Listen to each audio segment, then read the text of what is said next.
1,500 years ago, everybody knew the Earth was the center of the universe. 500 years ago, everybody knew the Earth was flat.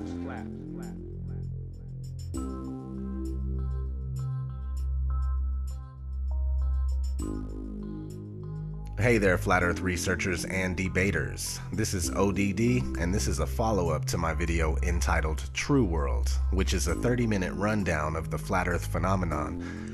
The response to that video is incredible. I can't even keep up with the comments. Every other second I hear, "Dude, look at the moon. That proves we're on a sphere."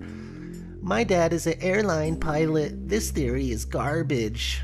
You know what I mean? Some arguments don't even make sense. It's like, "I ate a chicken pot pie last night for dinner. How does that work on the flat Earth? Huh? I can relate when people are wondering how the sun works and what's the benefit of hiding this from us.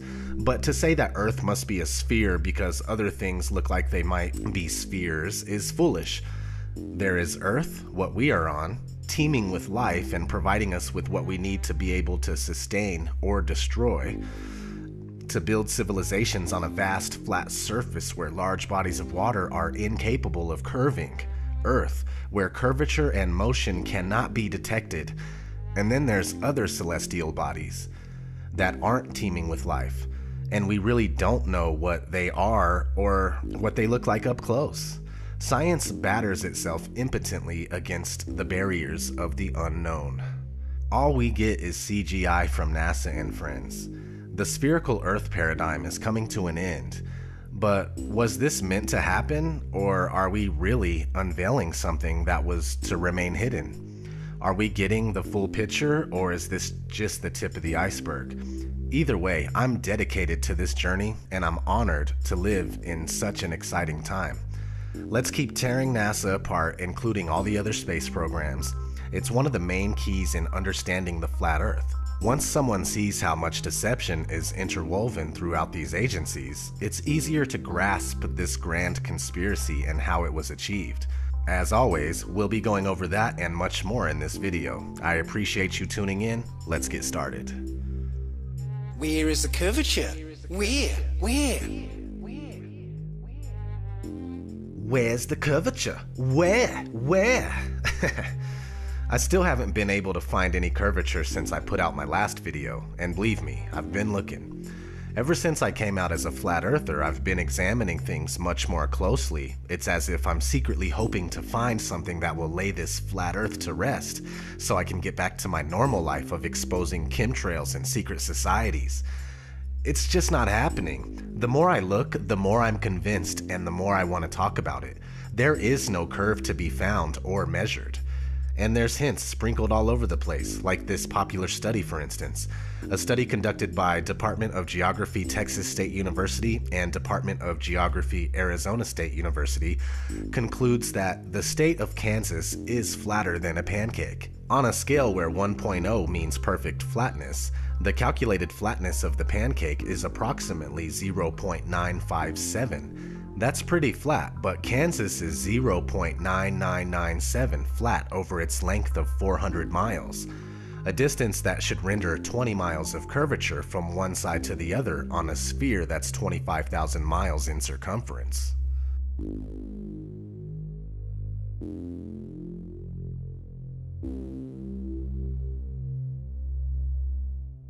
And I've seen plenty of stuff at between 100,000 and 130,000 feet that's flat as a pancake. No matter where you are above the surface of the Earth, the horizon always rises to your eye level. Doesn't matter if you're standing on a beach, or up a hill, or in a plane at 35,000 feet, the horizon is always at eye level. We know intuitively if we stand on a beach with a panoramic view that the sea is flat. It's flat at sea level, it's flat from the top of Mount Everest, it's flat from over 20 miles high. In my efforts to try to prove the globe, it's falling apart with horizon tests and seeing things that we shouldn't be able to see. If the ball is real, the math shows that, you know, with the curvature, there are things we should not be able to see, and yet people are seeing it. So that has me really questioning the globe, and I don't question the math, because that math came from globalists. It came from people who believe the globe. So it's not math conjured up by flat earthers. I used to be a lifeguard on Ventura Beach, and on a good day, on a clear day, we could look out and see the Anacapa Arch. Well, the Anacapa Arch is almost 20 miles away, and it's only 40 feet high. So the math says that if we're on a ball, 25,000 mile circumference ball, that the top of that 40-foot island arch should be over 200 feet below our ability to see it on the other side of the curve. I found this photo from Grand Mere State Park. This is from Joshua Nowicki, and what you're seeing here is a mirage. We typically would not be able to see this from the Lake Michigan shore. We talked about this last night. Conditions are right on the lake that we're actually seeing a mirage of the Chicago skyline. Very interesting here. Here's what's happening. This is a good example of a superior mirage. So Joshua was on the Lake Michigan shore. He was looking towards the west, and Chicago's beyond the horizon. Should not be able to see it. However, with the right conditions, we have an inversion. We have cold air near the cold lake water and some relatively warmer air above it. This will bend the image of that skyline back towards the viewer. And so typically we would not be able to see this. This image would be viewable from much, much higher in the sky, up in space. But instead, we're able to see it on the Lake Michigan shore. Shut up, conspiracy theorist. The horizon is not the curvature of the ball Earth. The horizon is just the vanishing line of perspective from your point of view. You can use a telescope or binoculars and zoom in on the horizon, and something that's been completely disappeared beyond the horizon, like a ship, can come all the way back into view, proving that that is not the curvature of the Earth you're looking at, as they tell you, but it's just the vanishing line of perspective from your point of view. And they still use that as a proof of the ball Earth. They say that ships going away, as you see their hulls disappear before the masthead, because they're going over the curvature of the Earth. Yet we've got technology now to prove that that's wrong, but they'll still keep saying it. I put it in my videos. I'll put it right here. I'll put it in this video of me talking about this right now. You may be watching this on YouTube. You're watching a horizon shot, seeing a boat that was out of view. Now it's completely into view, so you can see that that is not the curvature of the ball Earth, but there will still be 50 people in the comments section saying that that's the curvature of the ball Earth. The idea that people are standing, ships are sailing, and planes are flying upside down on certain parts of Earth, while others tilted at 90 degrees and all other impossible angles, is complete absurdity.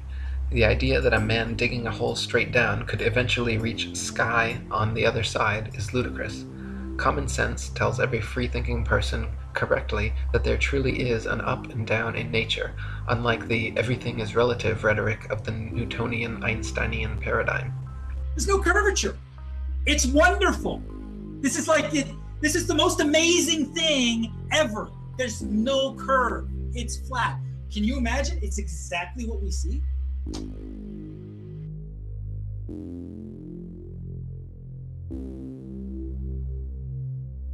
I cannot express this enough, but NASA is just not giving us the truth about what they know.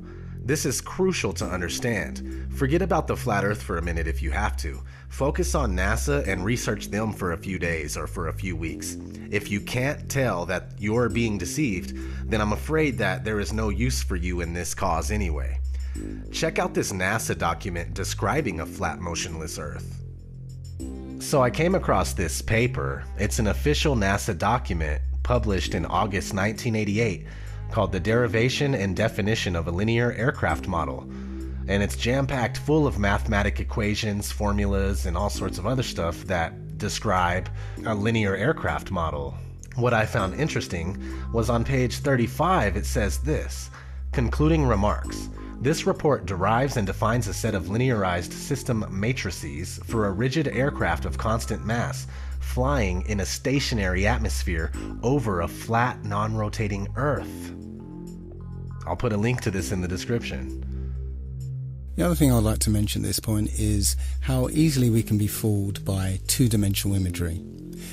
We've been trained and conditioned to suspend disbelief when we see certain two-dimensional imagery, such as photographs. You know, a photograph is not reality. It's a photograph. and photographs can be altered and manipulated. Video is not reality. And here's some examples of that. Point is, you can't automatically trust any two-dimensional imagery or media that's presented to you by the establishment. When you try and search for a picture of Earth from space, you'll find surprisingly few of them. In fact, all of them, including this one, this is from NASA, it's called the Big Blue Marble. All of them are composites. NASA will freely admit to them being composite images or CGI or Photoshop. It is Photoshopped, but it's has to be. Even the one image that is claimed to be an actual photograph of Earth from space is called into question, simply because of a film that was released accidentally by NASA of Apollo 11 faking the very first picture of Earth from space. So let's have a look at that video. An old reel received by mistake. It contains the raw or unedited footage of the crew of Apollo 11, Michael Collins, Edwin Aldrin Jr. and Neil Armstrong, staging part of their mission for nearly an hour in living color, with exceptionally clear behind-the-scenes audio of conversations discussing the techniques used to achieve a disingenuous picture depicting the Earth at a distance, in order to falsely demonstrate their far journey from it and their ability to survive passing through the Van Allen radiation belts. It cannot be misconstrued that this staging was done for some other reason, for the reel itself is slated and dated July 18th, 19th and 20th, 1969, the very days of the mission when they were said to be approaching and achieving lunar orbit.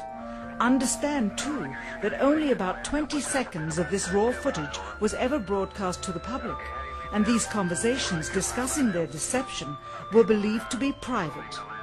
Until now. Here they discuss that these television transmissions were in fact not broadcast live as everyone believed. They were first screened and edited for playback later.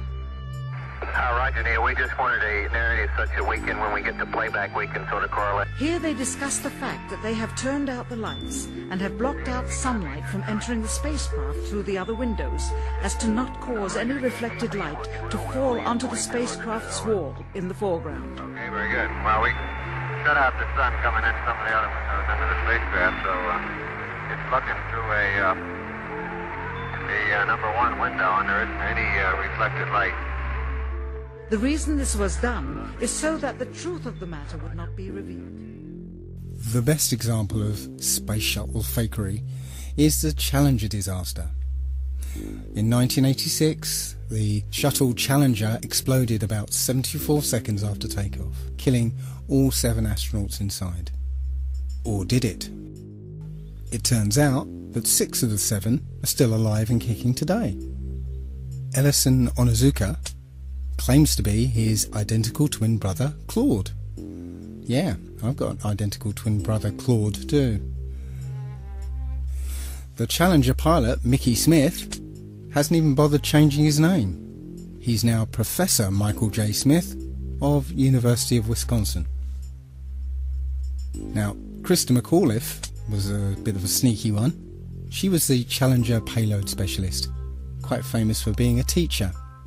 It turns out during her astronaut days she was using her middle name, Krista, and now she goes by her first name, Sharon, and she's a Syracuse law professor. The Challenger commander, Francis Richard Scobie, is now Dick Scobie, which sounds like a rather unpleasant disease, CEO of Cows in Trees Limited. Judith Resnick, the Challenger mission specialist, again hasn't even bothered changing her name. She's a professor at Yale Law. And finally, Ronald McNair, another Challenger mission specialist, claims to be his identical twin brother, Carl McNair. What are the odds? What most people don't realise is that all the characters in this story are all actors in the same club. As George Carlin put it. Evidence that is coming from primarily NASA, the government, and the military. 3 organizations that have proven to be completely untrustworthy on numerous counts. If we were to put them on trial, they would all be guilty of being pathological liars. All you have to do is lie on your back on a moonless night and look around carefully. Yeah, occasionally you'll see something that looks kind of like a star, but it's moving. It's moving a little fast too, and that's actually a satellite. Now, I do accept that you can look up into the night sky and see what we're told are satellites. I've done it myself. I've seen bright lights moving across the sky, but I have no idea what those things are. In this video, you can see several large, bright objects. However, none of them appear on any satellite tracking applications. When you look up at a jet airliner flying at 35,000 feet, you can only see it as a small dot.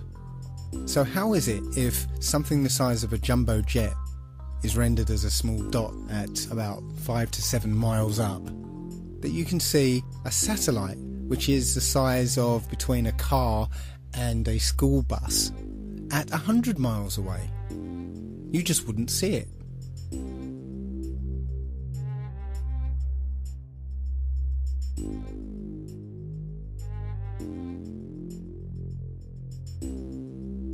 There may be things that are way beyond the human mind's ability to comprehend. I won't even go into stars here. Stars are still 100% a mystery. All we know is that they say that they are trillions of miles away. That's for you to believe or to not believe. But planets, okay, we can see them independently. They look like luminous objects in the distance. But without NASA CGI photos where shading is added, they can't be confirmed as spheres. Through my telescope, they don't appear to have life or livable terra firma. We simply don't know what they are, but they appear to just circle around us and have something to do with the mechanics of this reality. Just because something looks like a circle doesn't make something else a ball or an oblate spheroid.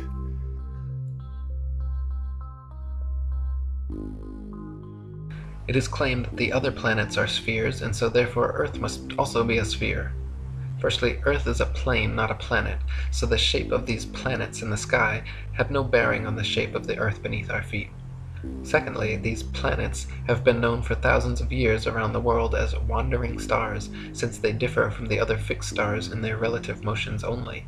When looked at with an unprejudiced naked eye or through a telescope, the fixed and wandering stars appear as luminous disks of light, not spherical terra firma. The pictures and videos shown by NASA of spherical terra firma planets are all clearly fake computer-generated images and not photographs. The etymology of the word planet actually comes from the late Old English planet, or from Old French planet, from Latin planeta, from Greek planetes, planetae, wandering stars, or to wander of unknown origin, to spread, or notion of spread out, from Latin planum, flat surface, plane, level, plane. They just added a T to our Earth plane, and everyone bought it. Here's a picture of Jupiter. This is from 3 separate images, okay, 3 separate periods, but they're always at the same angle. Now, if someone's in the North Pole, and then someone's in the South Pole on the bottom side of the globe, they would see Jupiter upside down. Now, if you're going to tell me this was taken with a satellite, even a satellite would move in all different directions. It wouldn't take the same angle over and over again. This one has a moon in front of it, same angle. This one doesn't. This one's a little lighter, just about the same angle, nothing. So again, I mean, you want to talk about major bullshit. This is it right here. Okay? Yeah, you might be able to see something through your telescope, but you're not seeing this. Okay? In high detail like this, you're not. Not with any amateur telescope, period. Here we go. This is one. This is Europa, one of Jupiter's moons. Again, same angle. Only difference is they colored this one. It's the same damn photo. All they did was darken this one, and then they put a little bit of a shading right around this edge where the pointer is on it. But it's the same damn thing. So they didn't change anything. They're not even trying that hard. They're just putting out photos. Here goes Saturn. Now this is supposedly an actual photo from a satellite. This is off NASA's website. Sure, it looks pretty, but it's not real. And they're telling you it's real, and you believe it because your ego won't allow you to say, look, it's all fake. Your ego won't allow you to know the truth. Every picture we have from NASA of a planet is a artist rendering. They're not real pictures. If you take a strong telescope and look at a planet, it looks nothing like this. It looks like a self-illuminating light. It looks more like a star. They used to call planets wandering stars next. Saturn, I've looked at myself through high-powered telescopes, and it really looks like a light bulb. It doesn't look like it's reflecting light. The rings are lit up. There's none of these colors on there. And these are just artist renderings. And if you believe that they're real, you're just sadly mistaken. Next, we recently had Pluto, pictures of Pluto. The one kind of center bottom is the most recent one. And that was taken by a probe that was whizzing by Pluto. Pluto's spinning. There's barely any light out there. And it gets this perfect, brightly lit, crisp, clear image of Pluto and transmits it all the way back to Earth, you know, where we can barely get cell phone signals, you know, when you go out of town. Go to the next one. And if you look at it, again, Disney style, they show us this ridiculous picture, and Pluto is actually on Pluto. They're literally laughing at us. In 240 BC, a Jesuit named Eratosthenes, he calculated the Earth's circumference. He did that by planting a stick in the ground at midday so that the sunlight, being directly overhead, would cast no shadow. Simultaneously, about 400 miles away, somebody else planted the stick in the same way and found that the sunlight cast a shadow. So by taking a shadow length and knowing the distance between the sticks, you could theoretically work out the circumference of the Earth. This method requires that the sun be a long, long way away so that the light coming from the sun is all parallel. However, it turns out that you'd get exactly the same results on a flat Earth if the sun were only 3,100 miles away and 34 miles across. Amateur balloon footage taken above the clouds has provided stunning visual proof that the sun cannot be millions of miles away. In several shots, you can see a clear hotspot reflecting on the clouds directly below the sun's spotlight-like influence. If the sun were actually millions of miles away, such a small localized hotspot could not occur. Another proof the sun is not millions of miles away is found by tracing the angle of sun rays back to their source above the clouds. There are thousands of pictures showing how sunlight comes down through cloud cover at a variance of converging angles. The area of convergence is, of course, the sun, and is not millions of miles away, but rather relatively close to Earth, just above the clouds. We'll talk about the vanishing point a little bit. These lines are parallel the way we see. They don't look parallel here, but if you flick to the next one, these are the corners of the hallway, and they rush to the point of convergence or the vanishing point.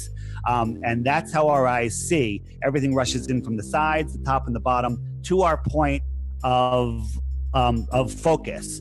And that's the vanishing point. The sky has no bumps on it. The sky is smooth, but the Earth has bumps on it. It has mountains, it has trees, it has cars, people, waves. Anything that comes across the flat plane that even rises up a little bit will create a false horizon in front of that vanishing point. So if you look at the light on the ceiling and imagine that's the sun, the sun's not getting any closer to the floor, but it is going down. And if you had some bumps in the hallway or some people standing down the hallway, the sun would disappear. That light would disappear behind their heads from the bottom up, just like we observed on this plane.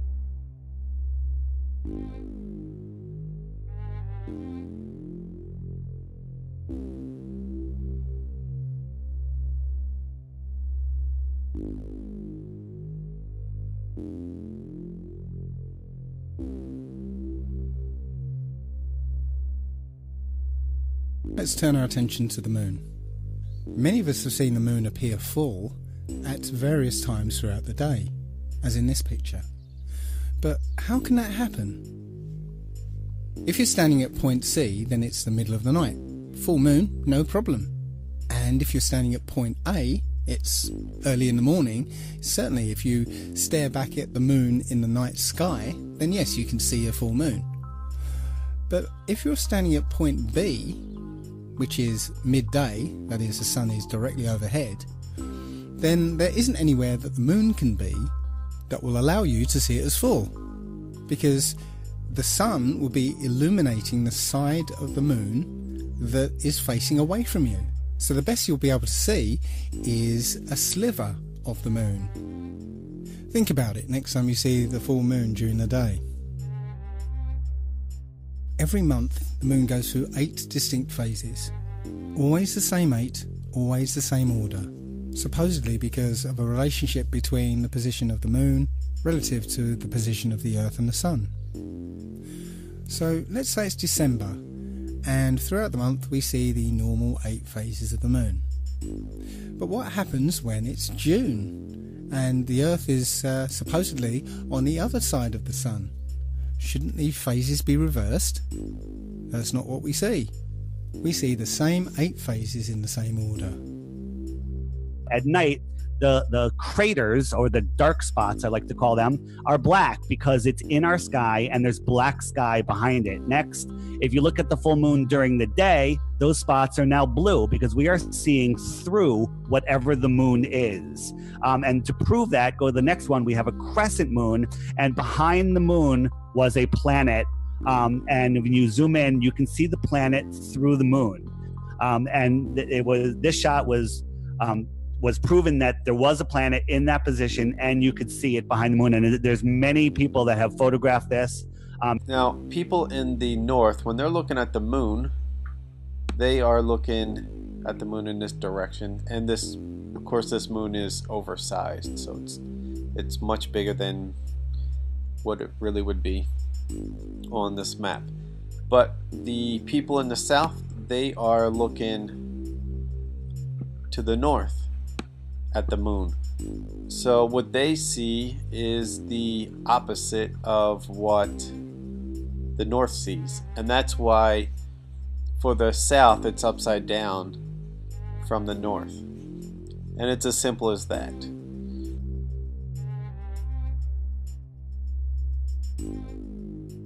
So I'll cut right to the chase. Powerful Jews are operating and manipulating this reality. As of right now, it doesn't take much research to figure this out. Just to clarify, not every Jewish person is in on the conspiracy, but in the grand scheme of things, wealthy Jewish families have the control. They own the Federal Reserve, they own the World Bank, they own Hollywood and the media, they own Freemasonry, and much, much more. Freemasonry is one of the oldest secret societies in the world and was born from Judaism and has nothing but Jewish terms and ideas. Freemasons are scattered across the world to serve as instruments for the elite agenda. Several of these Freemasons work for NASA. Ptolemy, who first put forward the heliocentric model, was acknowledged as the first Mason. Copernicus was a Jesuit priest. Sir Isaac Newton was a Freemason. All the astronauts are Freemasons. So you can see how this lie could work if all these celebrated people are telling the same story. Nicholas Copernicus, Johannes Kepler, Galileo Galilei, and Isaac Newton, the 4 forefathers of the globalist heliocentric doctrine, all posed for Masonic portraits, highlighting various symbols and hand signs denoting their affiliation with the Brotherhood. Galileo poses on a Masonic checkerboard floor, Kepler with the hidden hand sign, and all 4 of them pose with a Masonic compass and globe while flashing the Masonic M hand sign. Sir Isaac Newton was even knighted by Queen Anne at Trinity's College Masonic Master's Lodge. An inordinate number of NASA astronauts, the current propagators of the globalist heliocentric doctrine, are or were admitted Freemasons as well. John Glenn, 2-time U.S. Senator and one of NASA's first astronauts, is a known Mason. Buzz Aldrin Jr., the second man to lie about walking on the moon, is an admitted ring-wearing, hand-sign-flashing 33rd degree Mason from Montclair Lodge, number 144 in New Jersey. Edgar Mitchell, another supposed moonwalker aboard Apollo 14, is an Order of Demolay Mason at Artesta Lodge number 29 in New Mexico. James Irwin of Apollo 15, the last man to lie about walking on the moon, was a Tejon Lodge number 104 member in Colorado Springs. Don Eisel on Apollo 7 was a member of the Luther B. Turner Lodge number 732 in Ohio.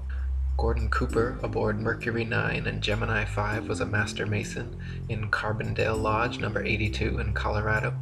Virgil Grisham on Apollo 1 and 15, Mercury 5 and Gemini 3 was a Master Mason from Mitchell Lodge number 228 in Indiana. Walter Schirra Jr. on Apollo 7, Sigma 7, Gemini 6 and Mercury 8 was a 33rd degree Mason at Canaveral Lodge number 339 in Florida. Thomas Stafford on Apollo 10 and 18, Gemini 7 and 9 was a Mason at Western Star Lodge number 138 in Oklahoma. Paul Weitz on Skylab 2 and Challenger is from Lawrence Lodge number 708 in Pennsylvania. NASA astronauts Neil Armstrong, Alan Shepard, William Pogue, Vance Brand, and Anthony England all had fathers who were Freemasons too. The amount of astronauts known to be Freemasons or from Freemasonic families is astonishing. It is likely that more astronauts and people of key importance in NASA are affiliated with the Brotherhood as well, but not so open about their membership. For there to be this many Masons, members of the world's largest and oldest secret society, involved with the promotion and propagation of this globalist heliocentric doctrine from its outset to today, should raise some serious suspicion.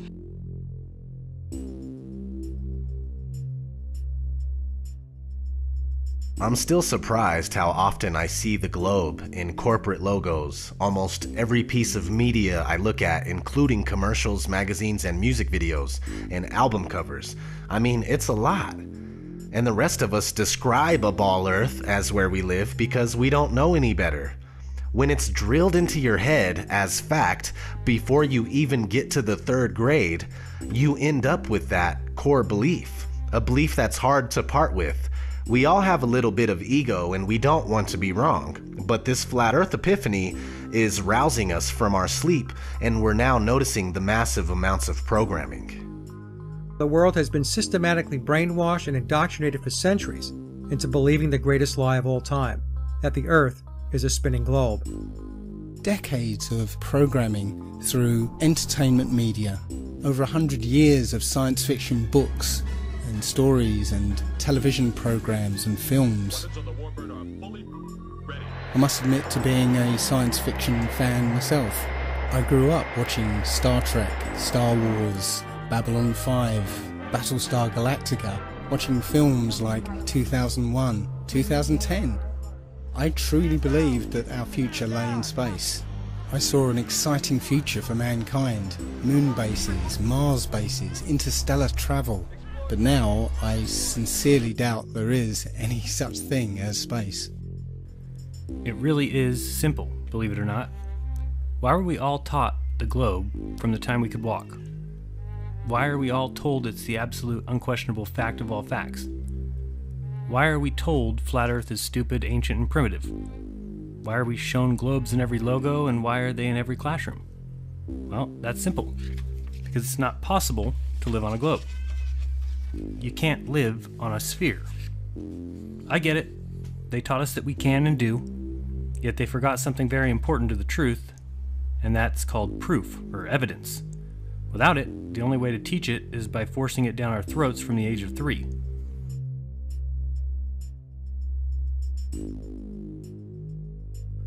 It's simple.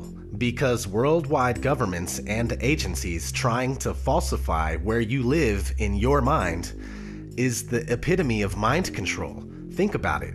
History is already obscure and shrouded in secrecy.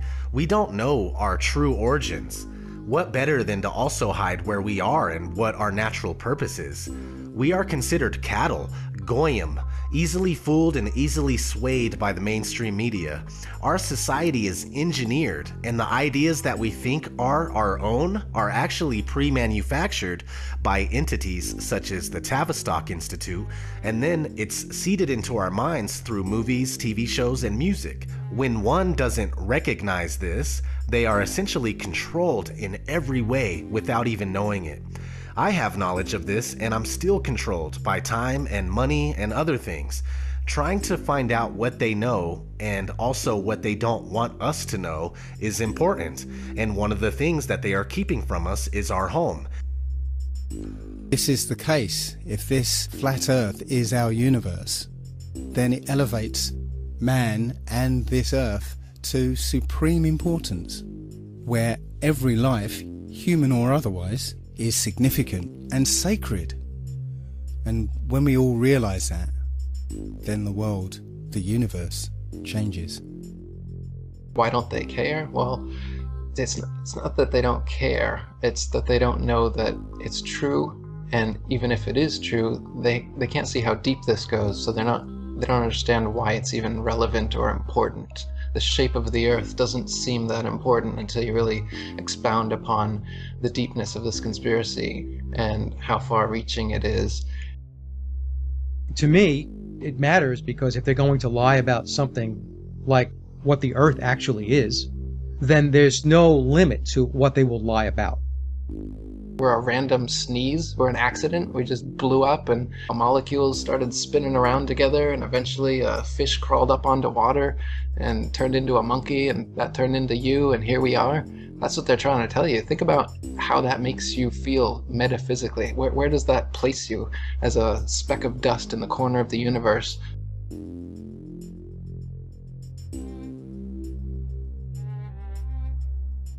You can see the Earth is flat, you can feel the Earth is stationary, but according to the gospel of modern astronomy, you are wrong and a simpleton worthy of endless ridicule if you dare to trust your own eyes and experience. As much as people like to ridicule it and laugh about it and claim like there's no proof for it, when you really start digging into it, not only will you find reams and reams of proof and evidence for the flat Earth, you're going to find that there's no evidence whatsoever for the spinning ball Earth. The Earth is flat. The whole all the information about how the planet is a sphere is made up by NASA. It's a NASA conspiracy. They're just trying to find ways to get more funding, more money. But in reality, the Earth is flat, and the rim is completely closed off by this massive ice wall, kind of like in the Game of Thrones. Why do they believe this conspiracy? I don't understand what the point of it is. Do you see what I'm saying? I know. Like, what they are lunatics. Oh. And I think what it is that there is a certain group of people who have a psychological condition where they're paranoid about everything. Mm-hmm. And so this feeds into it. They're like, yes, I knew it. It is known that the Earth is flat. Well, so what's behind you? Behind me, there is a wall of ice that goes up to space. But why would there be a wall of ice if you're in Dothraki and you're in a Dothraki field? I'm near the Dothraki Sea. Oh, is that right? Okay. It was a great pleasure, and thank you for saving us from falling off the Earth. The pleasure is mine. Okay. Once you start seeing past this illusion, and you accept that things aren't adding up, you also start to notice how this subject is heavily and unnecessarily ridiculed. It's the single most taboo topic in this day and age. Yet the evidence for the flat Earth and the lack thereof for the spherical Earth have a different story that desires to be heard. And some people are hearing it. We're waking up and we don't care if you can't handle it. Others will handle it, and you'll be left with your pride and a flat Earth kernel in your brain driving you mad. Free yourself from this insanity, at least if you truly don't care. Focus your attention someplace else. There's no need to feed all of your energy into something that you thoroughly don't believe. We would love to have you on board, but we don't need you. You stay firmly put while the rest of us try to unlock the doors to the real knowledge. Prepare for the onslaught of NASA brainwashed zombies that are going to come your way, thinking that they know everything about the spinning ball they're living on.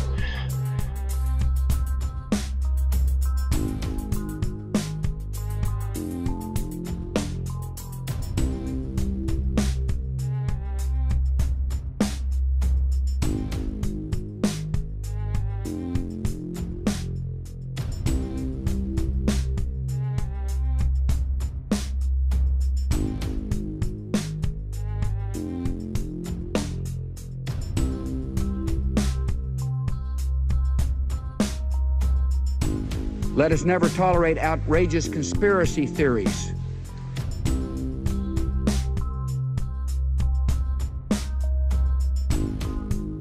The world is flat, and it's a conspiracy of scientists and others who publish these pictures. The evidence is remarkable. People like me have not done our job. But shooting the messenger isn't going to change the science.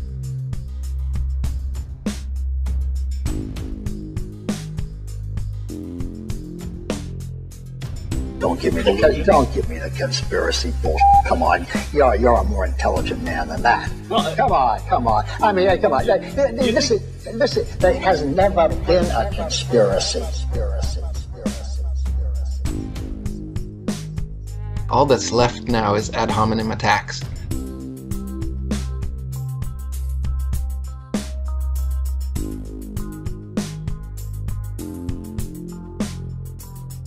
And if someone says the Earth is round and someone says the Earth is flat, at some point you're going to make a judgment. The Earth is flat, people, is just flat.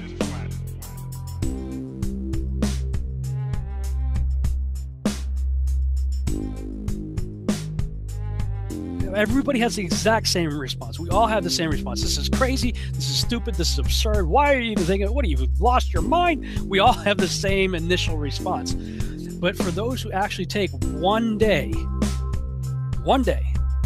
to try to research this stuff for themselves, at the very least, they become hooked and have to spend another day and another day. And the more you spend looking into it, the more you're going, I don't know what to believe.